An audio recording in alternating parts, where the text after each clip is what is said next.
Okay, now we're going to talk about the inspection, the final inspections.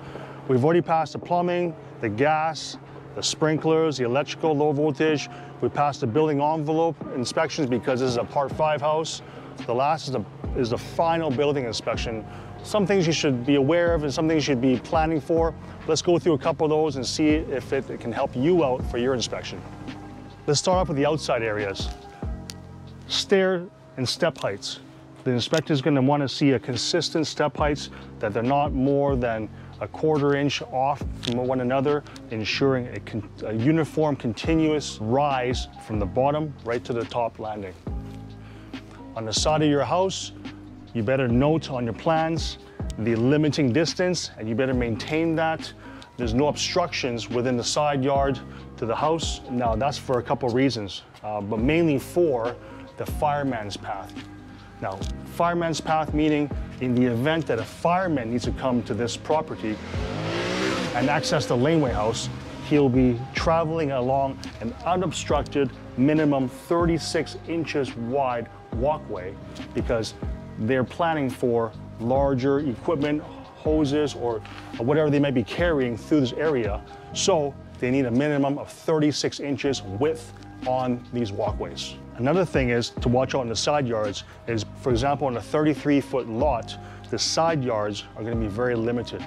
Not only do you need your 36 inches, sometimes 40 inches to make sure you have enough for the gutters, is no projections in the overhangs. So if you have a look, for example, at the laneway house, you have about 36 inches clearance of walkway. Okay, that's the minimum side yard for this type of lot. You also have to ensure that anything on the side of this house, in the soffits, does not have any penetrations. Now, something like a camera is not really considered penetration because only a small wire comes out, but in the event you have a vent, that would be a big no-no. Anywhere along the side yards, the soffits must remain non-combustible.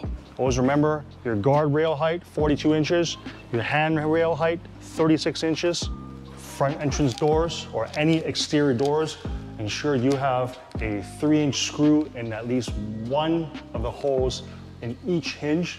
This is a security measure to keep the doors from being pried open.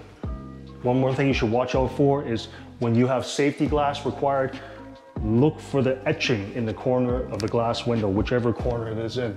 For example, this one's up here, noting that it is a safety glass and is approved for use in that area. Your handrail heights, your guardrail heights, make sure you have your 42s and your 36s. This is a funny one. The bedroom and all the doors in the house have to be minimum 2'10". So if you don't have a 2'10" wide door by now, well, you're gonna have to renovate the space earlier than you thought.